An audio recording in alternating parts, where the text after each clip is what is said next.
오늘 여러분들과 함께 나누고자 하는 말씀의 제목은 착각입니다. 여러분들 착각 그러면 이제 가장 뭐가 먼저 떠오르시는지 모르겠습니다. 대부분의 그 착각이라고 하는 것들이 이렇게 멀리 있고 어려운 것이 아니죠. 저희 삶의 주변에 늘상 있는 것이 착각인 것 같습니다. 대부분의 경우에는 그것이 그냥 작은 에피소드를 만들고 또 우리 안에 이제 같이 한번 웃을 수 있는 그런 상황들을 만들기도 하는데요. 제가 이제 착각이라는 것에 관한 이야기를 좀 나누려다 보니까 이제 인터넷을 좀 찾아봤습니다. 그때 가장 먼저 나왔던 글이요, 꽤 긴 글이었는데 그 중에 몇 가지만 제가 봤는데요. 일단은 남자 여자들의 공통적인 착각이 있다고 합니다.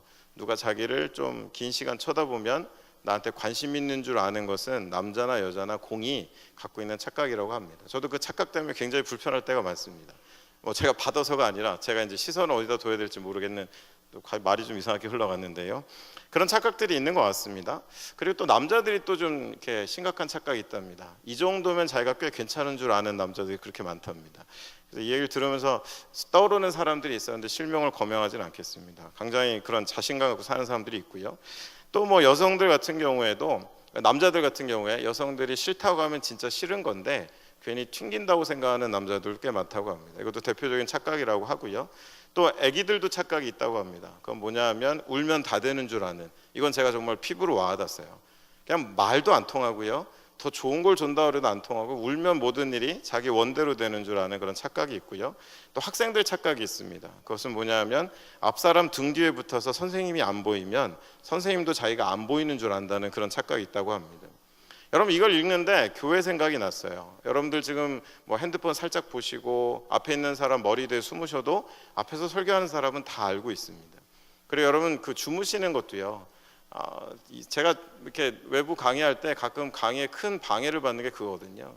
앞줄에 앉아 있는 사람이 갑자기 하품을 손도 안 가리고 하거든요. 유난히 그게 커 보여요. 그 이렇게 만들어진 그 공간 있지 않습니까? 그러면 강의하는 내용 다 까먹고 막 그러는데, 그분은 제가 안 보는 줄 아시겠죠. 본인이 이렇게 살짝 숨어서 하시니까요. 다 보입니다. 젊은이들 착각이 있습니다. 이건 제가 발견한 건데요. 자신이 가진 능력보다 항상 자기는 저평가된다고 생각하는 젊은이들이 많습니다. 내가 가진 건 나는 이거보다 더 대우받아야 되고 조금 더 존중받아야 되는데 내가 저평가되고 있다라는 그런 착각도 많이 한다고 합니다. 아까 제가 잠깐 인용했던 글에 긴 글 맨 밑에는 뭐라고 써 있냐면요, 이 글을 읽는 사람들도 착각인데 그것이 뭐냐면 자기는 안 그런 줄 아는 착각을 또 한다라고 하면서 그 글이 마무리가 됐었습니다. 여러분들, 착각이라는 거 정의를 한번 내려보면요, 사전적 정의는 그겁니다. 어떤 사물이나 사실을 실제와 다르게 생각하는 현상입니다. 인간이 갖고 있는 가장 전형적인 오류입니다. 우리가 여러분들 10,000개가 넘는, 1초에 10,000개가 넘는 신호를 오감이 받아들인다고 합니다. 근데 그 중에 우리가 정보로 담고 기억에 담는 건 40개밖에 안 된대요, 평균. 그러니까 나머지는 여러분들 여러 가지 일들을 통해 착각이 일어나는 건 너무 당연한 것 같습니다. 얼마 전에 이제 조금 시간은 지났는데요, 여러분 EBS에서 이 착각에 관련된 그 다큐멘터리가 한번 방영된 적이 있었습니다. 여러분 보신 분들 계신지 모르겠는데요, 생각보다 이 착각이라는 것이 굉장히 심각하더라고요. 첫 번째는 굉장히 흥미로운 실험을 하나 봤는데요, 여성들한테 그 방에 들어가서는 사진들을 한 5개 정도의 프로필 사진 같은 남성의 사진들을 쭉 띄워놓고는 가장 호감이 가는 사람을 골라보라고 그렇게 얘기했습니다. 또 남성들한테는요, 여성들의 프로필 사진이 한 5장 정도 곳곳에 걸려있는 방에 들어가서 가장 호감 가는 사람을 한번 지목해보라고 했었습니다. 여러분, 결과가 어떻게 되는 줄 아십니까? 실험 대상자가 제가 몇 명인지 다 기억은 나지 않는데 전원이 누구를 골랐느냐? 실존하지 않는 자기 얼굴을 여자의 어떤 이 겉에 있지 않습니까? 머리, 긴 머리나 가른 얼굴 형태에다 입혀놓은, 그러니까 자기 얼굴을 남성의 얼굴에다가 덧입혀놓은 그 남성을 호감 있다고 여기고, 또 남성들은 자기 얼굴을 여성의 얼굴에다가 이렇게 합성시켜 놓은 곳에 대해서 호감을 느끼는 것을 보았습니다. 전원이 다 그렇게 된 거예요. 실험에 참여한 사람들이 굉장히 놀랐죠. 자기가 어떻게 이럴 수 있을까? 근데 우리는 우리의 얼굴을 매일 보기 때문에 나는 내가 호감 가는 얼굴을 나의 의지와 여러 가지 판단 근거로 골랐다고 생각했지만 결론 자기 얼굴을 고르는 것이 실험의 내용이었습니다. 그와 같은 실험들이 굉장히 많이 나왔는데요, 생각보다 우리가 하고 있는 착각이 많구나, 굉장히 우리 스스로가 그렇게 똑똑하진 않구나라는 그런 생각을 하게 됐었습니다. 그러던 중에 여러분들 여러 가지 실험이 등장을 했는데요, 그 전체 다큐멘터리를 이렇게 아우르고 있는 큰 일은 그렇게 단순한 일이 아닌 큰 착각으로 인한 엄청난 사건이 벌어진 그 이야기가 그 다큐멘터리 앞뒤에 등장하고 있었습니다. 때는 1991년이고요. 미국 LA 쪽에서 슈퍼를 운영하는 한국의 두순자 씨라는 유명한 사건입니다. 그분이 그 슈퍼를 운영하고 있었는데요. 그날 우연히 그 다큐멘터리에 나온 이야기입니다. 우연히 이렇게 보고 있다가 반사경을 통해서 CCTV를 통해서 한 흑인 여학생이 음료수를 자기 가방에다가 지퍼를 열고 집어넣는 장면을 보게 됩니다. 그리고 그 학생이 카운터에 오니까요, 갑자기 느닷없이 가방을 손에 쥐고는 뒤지기 시작했습니다. 음료수를 내놓으라는 거죠. 그게 이제 CCTV에 다 잡혔습니다. 여학생은 저항했고요. 나중에는 자기 가방을 너무 당기니까 주먹으로 그 두순자 씨를 얼굴 앞면을 가격하기 시작했습니다. 그러면서 화가 나서 돌아서는 순간에 이 두순자 씨가 카운터 밑에 있었던 총을 꺼내가지고 이 여학생을 쏴서 죽이는 사건이 있었습니다. 그 당시에 판결은요, 정당방위로 나왔습니다. 그리고 판결문에는 충분히 강도로 오인할 만한 그런 착각이라는 단어가 쓰였는데요. 착각할 만한 정황이었다라고 해서 그 분에 대해서는 정당방위가 인정됐지만, 나중에 여러분들 CCTV를 면밀히 검토해보고 알려진 사실에 의하면 그 사건이 벌어진 순간에 음료수병은 카운터 위에 있었고요. 그리고 이 총에 맞은 여학생은 인근 학교의 모범생이었고 손에는 그 음료수의 값을 지불할 돈이 쥐어져 있었다고 합니다. 그러니까 말 그대로 여러분들 뭐죠?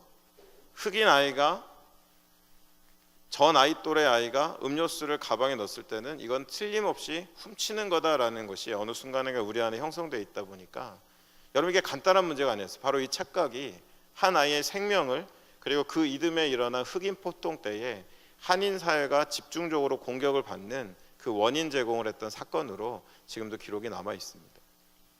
여러분, 우리가 그냥 앞에서 조금 가볍게 여겼던 착각들은요, 그냥 초래하는 결과들이 대단치 않기 때문에 그냥 웃을 수 있고 우리 안에 이야기 되어질 수 있지만, 방금 나왔던 한 여인이 겪었던 사건은 그 작은 착각 하나가 한 아이의 생명을, 그리고 이듬해 일어났던 흑인 폭동에서는 80% 이상의 한인 비즈니스가 초토화되는 그런 빌미가 되고 원인이 됐던 사건으로 흘러갔다라는 것입니다. 결코 가볍지 않았던 거죠. 여러분, 착각은 늘 있습니다. 앞서 말씀드린 것처럼 우리 안에 그런 착각들이 있습니다. 가벼운 착각은 괜찮지만 꽤 착각이 가져오는 결과가 심각한 경우도 있다라는 것입니다. 근데 여러분들, 벤자민 프랭클린이 그런 말을 했습니다. 세상에는 단단한 물건이, 정말 단단한 물건이 세 가지가 있는데, 첫 번째는 강철이고 두 번째는 다이아몬드고 마지막은 자기에 대한 인식이라고 이야기했습니다. 나는 이런 사람이고 내가 가진 나를 향한 그 판단이 정말 다이아몬드와 강철에 비교할 만큼 바꾸기 어렵고 굉장히 단단한 견고한 무언가다라고 벤자민 프랭클린은 이야기를 했던 것입니다. 여러분들, 이러한 착각들 가운데 심각한 것들, 오늘 말씀으로 돌아와서요, 우리가 이 착각에 대한 이야기를 하는 이유가 오늘 있는데요. 먼저 여러분들, 아까 그 두순자 씨라는 그 분의 사건 속에 보면 착각이 얼마나 심각한 결과를 초래할 수 있는지 보았지만요, 사실 그보다 더 심각한 사건들, 더 심각한 상태들은 사실 성경 말씀 속에도 여러 군데 등장을 합니다. 여러분들, 우리에게 구원의 길로 우리가 구원받을 수 있는 유일하게 주신 이름은 예수 그리스도입니다. 근데도 여전히 수많은 이들이 우상을 섬기고 예수 그리스도 외에도 마치 나의 삶을 구원할 수 있는 것이 있는 것처럼 확신하고 살아가는 것도 어쩌면 그 결과를 상상만 해도 굉장히 무서워지는, 그 결과만 상상해도 감히 빨리 수정되어야만 되는 가장 큰 착각 중에 하나일 것입니다. 또 여러분, 성경의 대표적인 착각이 바리새인들과 같은 종교인들이죠. 그 사람들이 어떤 착각을 하고 살았죠? 여러분, 누가복음 16장 15절에 예수님이 이런 말씀하십니다. 예수께서 이르시되 너희는 사람 앞에서 스스로 옳다 하는 자들이나 너의 마음을 하나님께 아시라니 사람 중에 높임 받는 그것은 하나님 앞에서 미움을 받는 것이라. 여러분, 예수님이 지금 바리새인들에게 뭐라고 하시는 거죠? 너희는 스스로, 다른 세 번역에 보면 스스로 옳게 여긴다라고 되어 있습니다. 그러니까 나는 지금 잘못한 것이 없고 나는 의롭고 우리들은 하나님 앞에 가까운 사람들이다라는 것을 이해하고 있고 확신하고 있지만, 예수님은 그들을 향해서 뭐라고 하시냐 하면, 스스로 옳게 여기는 너희들이 오늘 제목대로 한다면 심각한 착각을 하고 있다라는 것을 지목하고 계신 것입니다. 여러분, 요한계시록에 보면 소아시아 7교회 이야기가 나옵니다. 그 중에 3장 17절에 보면 라오디게아 교회 이야기가 나오는데요, 17절만 제가 한번 읽어드리겠습니다. 내가 말하기를 나는 부자라 부요하여 부족한 것이 없다 하나 내 공고한 것과 가련한 것과 가난한 것과 눈먼 것과 벌거벗은 것을 알지 못하는도다. 여러분 지금 이 말씀 속에 라오디게아 교회도 어떤 것에 빠져 있는 거죠? 착각에 빠져 있는 것입니다. 우리들은 부요한 사람이다, 우리는 부족한 것이 없다라고 스스로 생각하지만 하나님의 눈앞에 비춰진 그들의 모습은 곤고하고 가련한 모습이다라는 것이 실제였고요. 아까 여러분 착각의 사전적 정의가 뭐라고 그랬죠? 어떤 사물이나 사실에 대해서 실제와 다르게 이해하는 현상이라고 말씀드렸습니다. 그러니까 여러분들 의롭다 여기는 바리새인도요, 여기 나오는 라오디게아 교회도요, 어쩌면 심각한 착각인데 이 착각에서 빨리 벗어나지 않으면 그 초래할 결과는 무시무시한 그런 무거운 착각 가운데 있다라는 것입니다.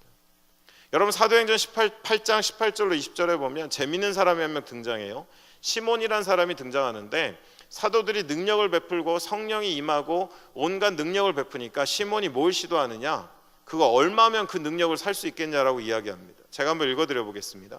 시몬이 사도들의 안수로 성령 받는 것을 보고 돈을 들여 이르되 이 권능을 내게도 주어 누구든지 내가 안수하는 사람은 성령을 받게 하여 주소서 하니 베드로가 이르되 내가 하나님의 선물을 돈 주고 살 줄로 생각하였으니 내 은과 내가 함께 망할지어다. 그러니까 여러분 이 시몬이라는 사람도 어떤 착각 가운데 있는 거죠? 내가 돈이면 다 된다라고 생각해 왔기 때문에 그 능력을 나도 갖기 위해서 돈을 지불하면 나도 저 능력을 가질 수 있을 거다 생각했지만 베드로는 은과 함께 네가 망할 거다라고 그의 운명을 이야기하고 있다라는 것입니다. 자, 여러분 이와 같이 성경 안에 제가 착각만 가지고 성경 말씀을 찾으면 더 찾을 수 있을 것 같아요. 여러분 그런 말씀도 아시잖아요. 선줄로 아는 자 넘어질까 두려워한다라는 말씀도 있지 않습니까? 이 수많은 착각들, 한 지혜자의 말에 의하면 도무지 잘 바뀌지 않을 자기에 대한 인식. 근데 여러분 그 착각은 어떤 특정한 결과를 우리의 삶 가운데 초래할 거다라는 것을 우리는 알고 있다라는 것입니다. 여러분 오늘 본문은 이렇게 시작됩니다. 그러므로 우리가 낙심하지 아니하노니. 여러분 무슨 이야기입니까? 우리가 낙심하지 않는 우리의 마음이, 여러분 이 낙심한다라는 이야기가 여기 나오는데 의미는 에카케오라는 히브리 말이 헬라어가 쓰였는데요, 에카케오라는 말은 뭐냐 하면 균열이 가고 부패하고 무너져 내린다라는 그런 의미가 있습니다. 그러니까 낙심한다는 건 뭐예요? 마음이 무너져 내리고 마음에 균열이 가고 마음이 힘을 잃어가고 부패하기 시작하는 상태를 이야기합니다. 근데 오늘 여러분 이 본문에서 뭐라고 이야기하는 거죠? 앞에 4장 15절까지는 다 복음 이야기입니다. 정말 복음을 받았고 그 복음이 우리 안에 어떤 일을 이루셨고 그 복음의 가치는 무엇이다라는 이야기를 쭉 하고 나서 바울이 이 16절을 시작하는데 그러므로 우리가 낙심하지 아니하노니, 그리고 이어지는 것은 뭘까요? 우리가 낙심하지 않는 근거들이 나오는 거죠. 세상 한복판에 살아가고 많은 사람들의 이해를 받는 것도 아니고 복음을 위해서 매맞고 수고하고 살아가는 우리들이지만 우리의 마음이 어려워지지 않고 우리의 마음이 무너지지 않는, 여러분 이 말씀이 여러분 안에 좀 소중하지 않습니까? 우리 얼마나 많이 낙심합니까? 세상 살아서 우리가 마지막 찬양할 때 믿음 다하여 살겠다라고 이야기했지만 우리가 낙심할 때가 얼마나 많습니까? 근데 바울은 지금 이제 이어질 이 말씀으로 인하여 이 사실들로 인하여서 나는 낙심하지 않는다라고 이야기하고 있습니다. 여러분 그 낙심하지 않는 근거가 뭘까? 본문을 그대로 읽어보면 세 가지가 나옵니다. 첫 번째는 뭐냐? 나의 삶을 보니까 겉사람은 낡아지지만 우리의 속사람은 날로 새롭다라는 그 사실이 나로 하여금 이 세상 살아가는 동안에 낙심하지 않게 한다라는 것입니다. 나이가 들어가고 또는 힘든 삶 때문에 손이 거칠어지고 우리의 겉에 드러난 무언가가 예전만 못하고, 만약에 바울의 동기동창이 옛날에 가말리엘에서 같이 공부했던 사람이 만났다면 너 왜 이러고 사냐, 그 명문대학을 나와서 그 명문 사학에 있으면서 왜 이렇게 사냐라는 나의 모든 겉모습은 낡아지는지 모르겠지만 내가 낙심하지 않는 이유는 뭐냐 하면 내 속사람 안에 하나님에 대한 마음이, 하나님에 대한 이해가, 구원의 감격이, 주님 주신 평안이, 하나님 주신 그 은혜가, 하나님 주시는 지혜가, 사람들에 대한 이 마음들이, 수많은 내 안에 있는 것들이 성숙하고 성장해가는 것들을 볼 때마다 나는 낙심하지 않는다라고 이야기하고 있는 것입니다. 여러분 이어진 이야기 가운데 두 번째는 뭡니까? 환난을 많이 겪었어요. 근데 뭐라고 이야기하냐면 잠시 환난은 경한 것이라. 우리가 이 세상 살아가면서 고난을 당하고 여러 가지 어려움 당하고 자존심도 상하고 육신의 고통도 당하고 정말 스트레스로 그냥 꽉 찬 그런 삶을 살아갈 때도 있지만 그것은 잠시이고 경한 것이고 우리가 낙심하지 않는 이유는 뭐냐? 우리에게 돌아야 할 영광이 있는데 지극히 크고 영원한 영광에 중한 것이 우리의 삶 가운데 있기 때문에 우리는 낙심하지 않는다라고 이야기합니다. 여러분, 두 번째는 뭐죠? 말 그대로 내가 비록 어려움을 겪고 있지만 이건 잠시이고 내게 임할 영광에 비하면 경한 것이다, 별것은 아니다, 비교할 것이 아니다라는 그 마음이 지금 바울로 하여금 우리는 낙심하지 않는다, 우리의 마음을 지킬 수 있다라는 이야기를 하고 있는 것입니다. 그리고 마지막 세 번째는 무엇입니까? 우리가 주목하는 것이 있는데, 우리가 주목하는 것은, 바라보는 것은 잠시 있을 보이는 무언가가 아니라 영원히 있을 보이지 않는 것을 바라보고 있다라고 이야기하고 있습니다. 여러분, 이 세 가지입니다. 이 세 가지가 바울이 지금 마음이 낙심되지 않는, 이 세상을 낙심하지 않고 살아갈 수 있는 근거로 이야기한 것들입니다. 여러분, 제가 사역할 때 저의 그 사역 현장에서 리더였던 분이 참 지혜로운 분이셨는데요, 종종 저에게 던지시는 질문이 있었습니다. 장창수 목사는 같이 사역을 기획하다가요, 이러한 일들을 보면 가슴이 뛰나? 라는 질문을 자주 하셨어요. 이 일을 한 건데 아직 눈에 보이는 건 없지만 이 사역을 나랑 같이 한다고 한 그 생각을 하면서 가슴이 뛰나? 라는 질문을 자주 하셨습니다. 어느 순간인가 그 질문이 저에게는 굉장히 저 자신이 걸어가는 길에서 저를 점검하는 기준이 됐었습니다. 세상 사람들이 말할 때는 더 나은 선택도 아니고 뭔가 보장되는 선택도 아닌데, 그 일을 하고 그 일을 통해서 이루어질 일들을 떠올렸을 때 가슴이 뛰면, 뭔가 설레임이 있고 흥분이 있으면 이곳 가운데 하나님의 뜻이 있겠구나라는 생각을 종종 합니다. 근데 의외로 정말 보장된 자리이고 뭔가 많은 것들이 갖춰진 것 같은데 아무리 생각해도 가슴이 뛰지 않는 일들도 실제로 있는 것이 사실입니다. 근데 여러분, 단순하게 생각해 보죠. 우리가 여러분 길에 가다가 누워있는 사람을 발견하셨어요. 그냥 누워있습니다. 눈을 감고. 여러분, 뭐부터 하시겠습니까? 생사 확인하실 거 아니에요. 우리가 생사 확인할 때 어떤 일 합니까? 우리의 귀를 그 누워있는 사람의 가슴에 밀착합니다. 그리고 여러분, 뭘 점검하죠? 가슴이 뛰는지 안 뛰는지를 점검합니다. 가슴이 뛰면 살아있는 겁니다. 가슴이 뛰지 않으면 죽은 것으로 추정되는 것입니다. 여러분들, 가슴이 뛰는 걸 확인했습니다. 그리고 살아있다라고 했을 때 그것을 우리의 삶으로 가져오면 한 가지 더 점검할 것이 있습니다. 과연 어떤 일에 가슴이 뛰냐는 것입니다. 여러분, 지금 살아 계십니까? 가슴 뛰는 일들이 있으십니까? 영적으로나 여러분의 삶의 현장 속에서 여러분의 가슴을 뛰게 하는 무언가가 있으십니까? 그럼 일단 여러분 살아 계십니다. 근데 한 가지 더 질문을 던져본다면, 어떤 일에 가슴이 뛰시고 어떤 일에는 가슴이 뛰지 않으십니까? 어쩌면 여러분들이 가슴이 뛰는 그 일을 향해 여러분 살아 계시지만, 도무지 내 가슴이 뛰지 않는 무언가가 있다면 그것을 향해서는 우리의 마음이 죽어 있는지도 모르겠다라는 것입니다. 여러분들, 오늘 읽은 말씀은 굉장히 단순해요. 그리고 여러분들에게 하고자 하는 이야기도 역시 단순합니다. 여러분, 앞서 우리가 읽었던 4장 16절로 18절을 읽으시면서 그렇지, 우리 안에 정말로 지금 당한 환난과 비교할 수 없는 영광을 바라보면, 정말 우리 안에 내 겉모습은 날로 후패하지만 낡아지지만 내 속사람을 들여다보면, 그리고 내가 살아가면서 주목하는 것은, 늘상 점검하고 바라보는 것은 눈에 보이는 무언가가 아닌 보이지 않는 영원한 것들이지, 여러분, 이것에 대해서 동의하지 않을 사람이 별로 없겠죠. 근데 여러분, 그 안에 심각한 착각이 있을 수 있다는 이야기를 하고 싶은 것입니다. 우리가 머리로는 그렇게 동의하지만 정말 우리의 가슴을 뛰게 하는 게 뭐냐는 것입니다. 때로는 근심으로, 때로는 설레임으로, 기대감으로, 아니면 그것을 향한 열정으로 우리의 가슴을 뛰게 하는 일들, 정말 여러분들, 내 겉모습이 예수 그리스도로 인하여 하나님의 백성으로 이 땅 살아가면서 내 겉모습이 낡아지고 후패하고 이전만 못한 듯 하여도 어느 날 내 안에 들여다본 나의 속사람이 하나님을 더 알아가고 그분 앞에 나의 마음이 더 온전히 드려지고 하나님을 향해 헌신하고 주님을 향해 꿈을 꾸고 있는 나 자신을 바라보면서 여러분 낙심하지 않으십니까? 아니면 내 내면 속에 무엇이 있는지 점검한 지 너무 오래되었고 오로지 내가 낙심하지 않기 위해서 하는 일은 나의 드러난 겉모습을 더 화려한 것들로, 더 강력한 것들로, 더 사람들이 흠모할 만한 것들로 채워져 가야만이 내 마음이 낙심되지 않으십니까? 여러분, 어려움을 겪지 않는 사람이 없어요. 근데 정말 여러분들 하나님 앞에 섰을 때 내 비록 당하는 이 환난은 잠시일 것이다. 그리고 이 환난을 겪지만 왕으로 다시 오실 그 예수 그리스도 앞에 그가 내게 약속해 주신 영광, 성경에 곳곳에 적혀있는 하나님의 백성들을 들어서 영화롭게 하시겠다라는 그 약속 속에 있는 그 영광, 그 영원한 영광 때문에 비록 내가 지금 환난 당하지만, 사람들이 나를 좀 우습게도 여기지만 나의 마음은 낙심하지 않는다. 여러분, 그렇게 살아가고 계십니까?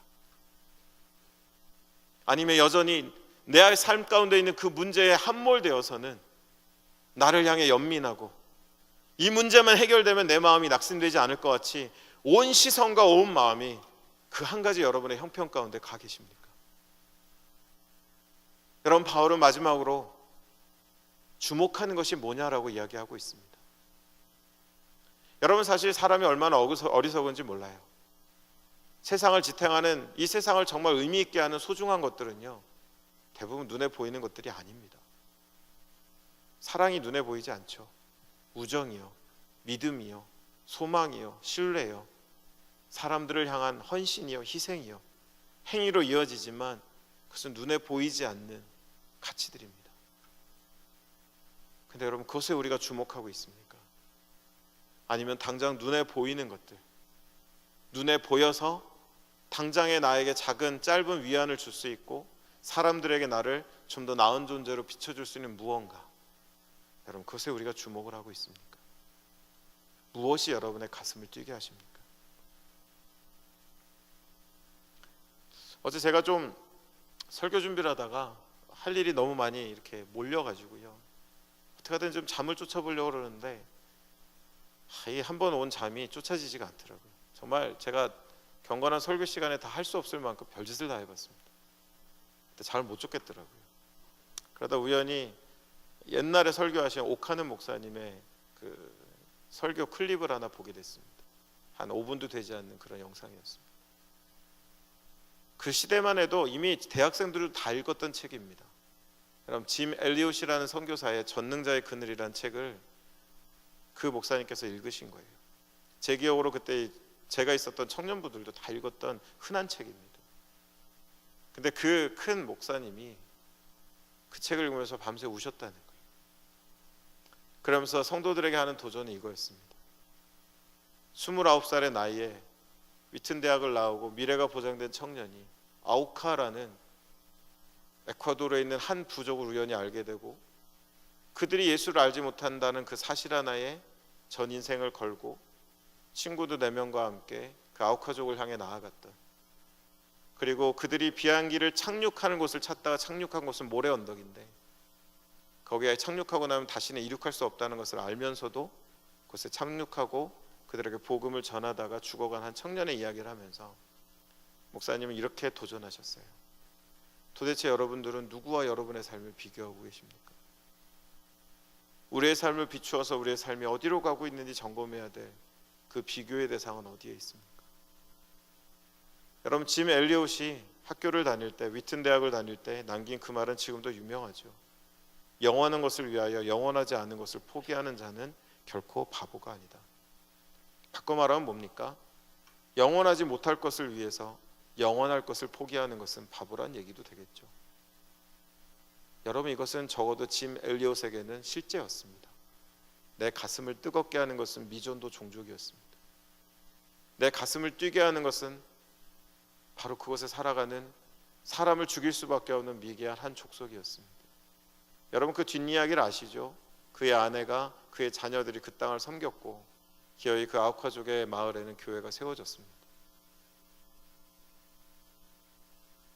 여러분들, 자신 앞에 있는, 어쩌면 짐 엘리엇이라는 한 청년은 예수님을 만나고 살아가면서 낙심하지 않고 죽음 앞에서도 의연할 수 있었던 이유는 오늘 우리가 읽었던 말씀 속에 나오는 것처럼 어쩌면 내 안에 있는 그 풍성한 내 속사람, 그리고 영원한 영광의 중한 것들을 바라보며 내가 당할 일들을 경히 여기는 그 중심, 그리고 그가 주목했던 것은 그냥 잠시 잠깐에 사라질 보이는 무언가가 아닌 하나님의 나라, 하나님의 영광, 하나님의 복음, 주님의 잃어버린 백성들. 그때 그의 걸음은, 그의 일행들의 걸음은 어떠한 것도 낙심시킬 수 없는 그런 하나님의 백성으로서의 의연한 삶이었고, 그것은 한 민족을 구원하는 것들로 하나님께 드려졌다라는 것입니다. 말씀을 정리하겠습니다. 한 5개월 정도 된 것 같습니다. 한 5개월 전쯤에요, 한 교회 청년 부흥회를 좀 인도해 달라고 초대를 받은 적이 있었습니다. 한 달 전쯤에 메일을 받았고요. 그때 어떤 내용으로 설교해 달라라는 그런 이야기를 들었습니다. 그리고 나서 열심히 설교를 준비했어요. 사실 그 요청 메일에는 어떤 내용이 들어있었냐면, 우리 청년들이 너무 안으로만 파고드니까 좀 선교적인 도전을 해주십시오라는 그런 내용이 한 달 전 메일에 들어있었습니다. 그래서 열심히, 저는 그게 제 전공이니까요, 열심히 신나게 준비했습니다. 근데 바로 전날 메일이 한 통 더 왔습니다. 바로 그 담당 목사님이세요. 근데 목사님의 메일 내용에 뭐라고 들어있었냐면, 요즘 청년부 형제자매들이 너무 직장생활에 힘들고 지쳐 있어서 아마 겁을 내신 것 같아요. 이 선교사님 이대로 놔뒀다가는, 이 목사님 놔뒀다가는 내일 또 청년부 와서 막 땅끝까지 가라고 막 이럴 것 같으니까 전날 잠이 안 오셨는지 메일에 뭐라고 쓰셨냐면, 직장생활도 힘들고 여러 가지 취업도 잘 안 되고 마음이 어려운데 그래도 선교사님 좀 와서 위로해 주시면 좋겠습니다라는 그 노파심이 굉장히 가득 채워진 그런 메일이 전날 왔어요. 좀 당황했죠. 한 달 전만 해도 정말 헌신하게 도전해 달라고 그랬는데 이제는 위로해 달라는 거예요. 좀 난감한, 그 밤에 설교문을 바꿀 수도 없고 그냥 준비한 설교문을 갖고 갔는데요, 새벽에 이렇게 묵상하는 가운데 하나님이 보여주신 말씀이 한 구절 있었습니다. 그리고 그들에게서 그 말씀을 나눴습니다. 여러분들, 정말 위로가 뭘까요? 위로는 낙심하지 않게 하는 거잖아요. 위로는 뭡니까? 낙심한 마음이 다시 회복되는 거잖아요. 근데 우리는 어떤 착각을 하며 살아갑니까? 눈에 보이는 것, 지금 당장 눈앞에 있는 문제, 내가 조금 더 사람들 앞에 멋진 사람이 되면 그런 어떤 상황들과 그런 순간적이지만 공급이 우리를 위로하고 우리를 낙심치 않게 할 거다라는 심각한 착각을 가지고 살아간다는 것입니다. 그러나 오늘 말씀은요, 우리가 우리의 속사람 안에서 또 우리에게 주신 하나님의 그 변하지 않는 가치들 앞에 영광을 바라볼 때에 어떠한 환경에서도 낙심하지 않을 거다라고 말씀하고 있습니다. 여러분, 혹시 착각하고 살진 않으십니까? 나를 낙심하지 않게 하려고 여러분이 가슴 뛰며 추구하는 무언가는 잠시 잠깐 머물다 사라질 것,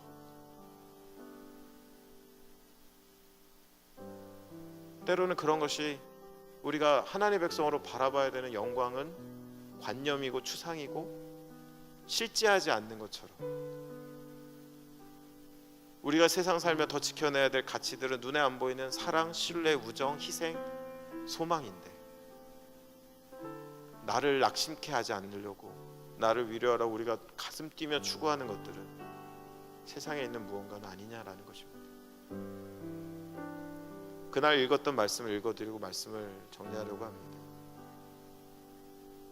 모든 설교를 마치고요, 그 목사님 의도대로 안 됐어요. 그냥 그날 어느 때부터 설교도 잘 되더라고요. 국내 선교로 2배 이상의 헌신하는 그런 은혜가 있었습니다. 할 거 다 했어요. 침 팍팍 튀면서. 그리고 마지막에 청년들한테 그랬어요. 위로하고 싶은 마음이 있었는데 이 말씀밖에 안 보였습니다.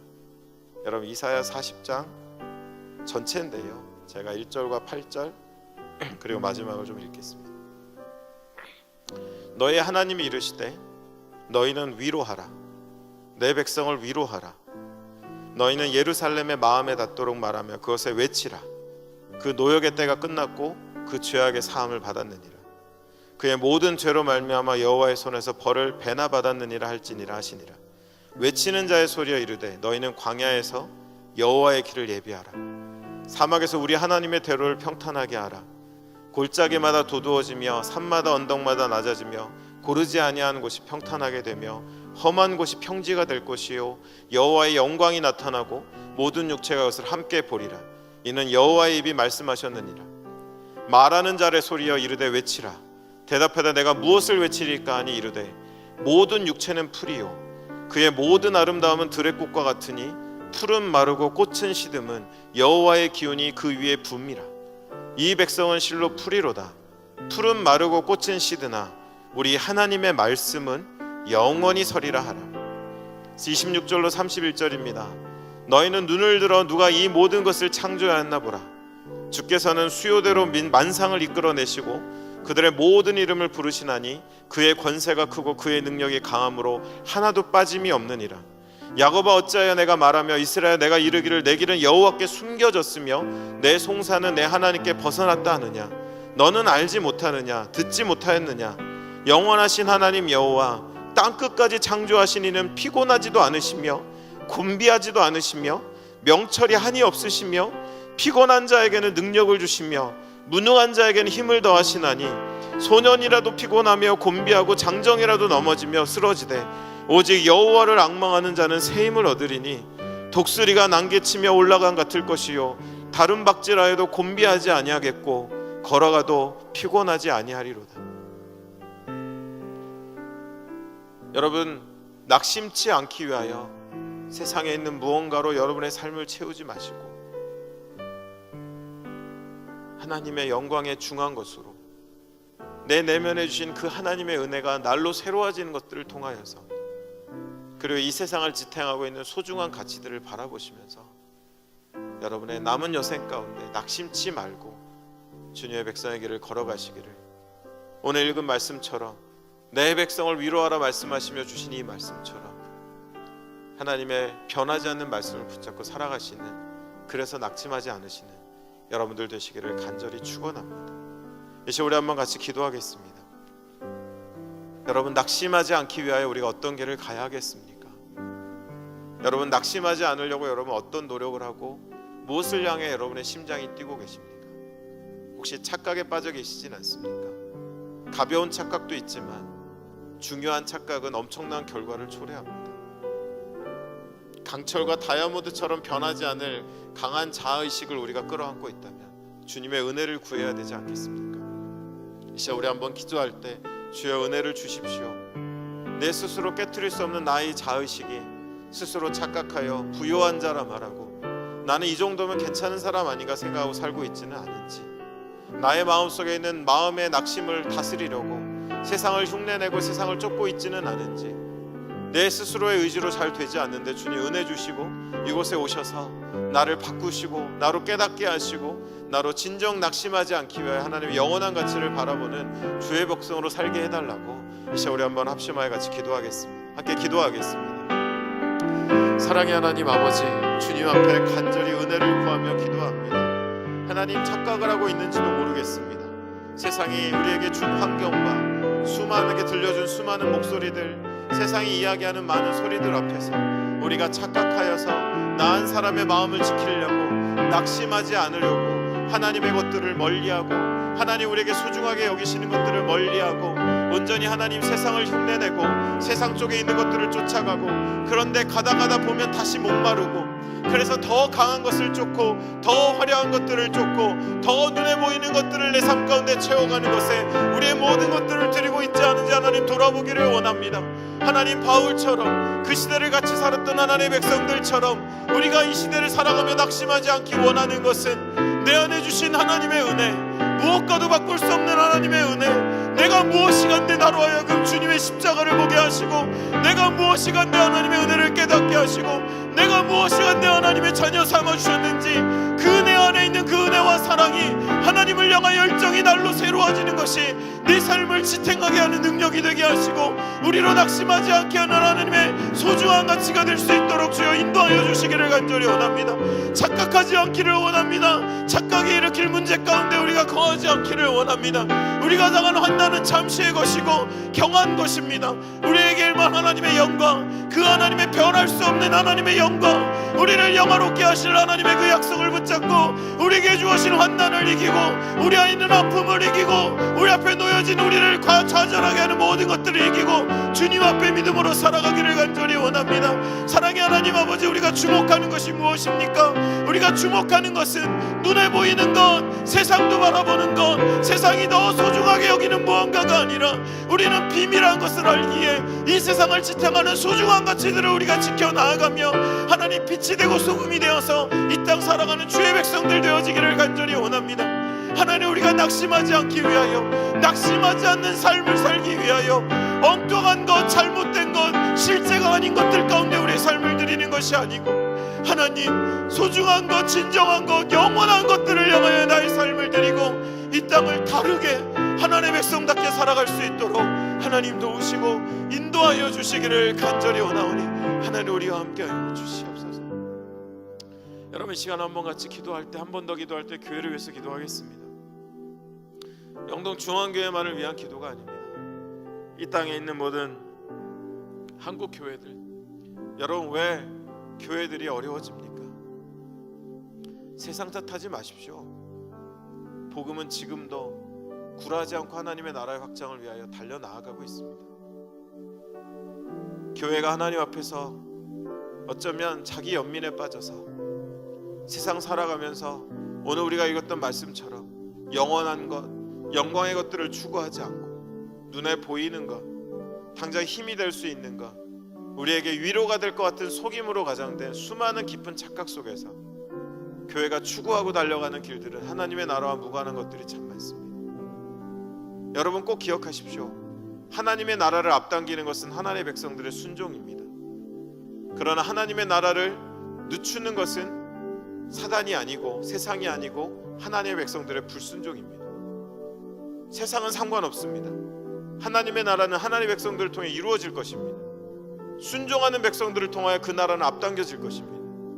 불순종하는 백성들을 통하여 그 나라는 기다려야만 하는 것이 될 것입니다. 이 시간 여러분, 이 땅에 있는 교회들을 위해 기도할 때 눈이 좀 바뀔 수 있도록 다이아몬드 강철처럼 좀처럼 깨지지 않는 깊은 착각, 잘못된 자의식 속에서 현세적이고 이 땅에 존재하는 것만을 가득 채워가는 교회들이 눈을 떠서 영원한 것들을 바라볼 수 있고 변하지 않는 가치들 안에 모든 것들을 걸고 나아갈 수 있는 진정한 주님의 교회의 복이 이 땅 가운데 다시 한번 올 수 있도록 주님 우리를 긍휼히 여기시고 우리와 함께하여 달라고 이 시간 우리 한 번 더 같이 기도하도록 하겠습니다. 함께 기도하겠습니다.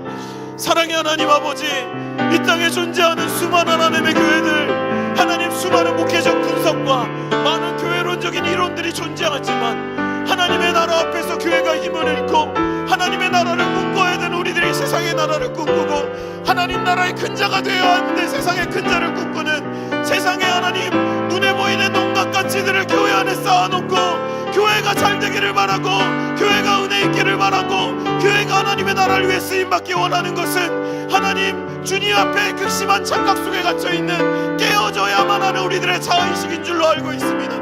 하나님 간절히 기도합니다. 주님만 하실 수 있습니다. 주님만 하실 수 있습니다. 그래서 하나님의 이름을 부르며 기도합니다. 하나님 은혜로 우리의 눈을 바꿔주십시오. 우리로 하나님 심각성을 깨닫게 하여 주십시오. 우리가 빠져있는 착각의 결과가 무엇인지 그 착각에서 벗어나지 않으면 우리가 어떤 결과 앞에 서게 될지 하나님 우리로 알게 하여 주시기를 원합니다. 하나님 주의 말씀을 두려워하게 해주십시오. 하나님의 교회를 소중히 여기게 하여 주십시오. 하나님의 복음, 하나님의 나라가 관념과 구호 속에 있는 것이 아니라 우리의 삶의 현장 가운데 있는 것임을, 우리의 모든 인생이 이것을 위해 드려진 삶인 것을 우리로 알게 하시고 우리로 잊지 않게 하시고 우리로 하나님 다시 한번 깨닫게 하여 주시기를 간절히 원합니다. 교회가 아닌 것을, 교회가 못되는 것을 꿈꾸지 않게 하시고 오로지 하나님의 백성들의 순종을 통하여 하나님의 나라가 임할 것인데 하나님의 백성들의 불순종이 하나님의 나라를 덧이우고 있다면 하나님 주의 백성들이 다시 한번 정말 하나님의 백성들이 이 땅에 살기 원하시는 삶이 무엇인지 알고 그 앞에 헌신하며 나올 수 있도록 주여 도와주시기를 간절히 원합니다. 이 땅의 하나님의 교회들, 이 땅에 세워진 수만 개의 하나님의 교회들, 하나님 깊은 착각의 늪에서 벗어나 내가 비록 후패하고 겉모습은 초라하고 세상에 자랑할 건 없어도 내 안에 있는 하나님의 나라, 내 가슴을 뛰게 하는 하나님의 나라, 내 삶의 환난도 이기게 하는 하나님의 영광, 내 가슴을 다시 한번 박동하게 하는 하나님의 영원한 가치를 바라보며 나아갈 수 있도록 하나님 도와주시기를 간절히 원하오니, 하나님의 그 은혜가 다시 한번의 그 부흥의 은혜가 이 나라 이 민족 가운데 일어날 수 있도록 하나님 도우시고 인도하여 주시기를 간절히 원하나이다.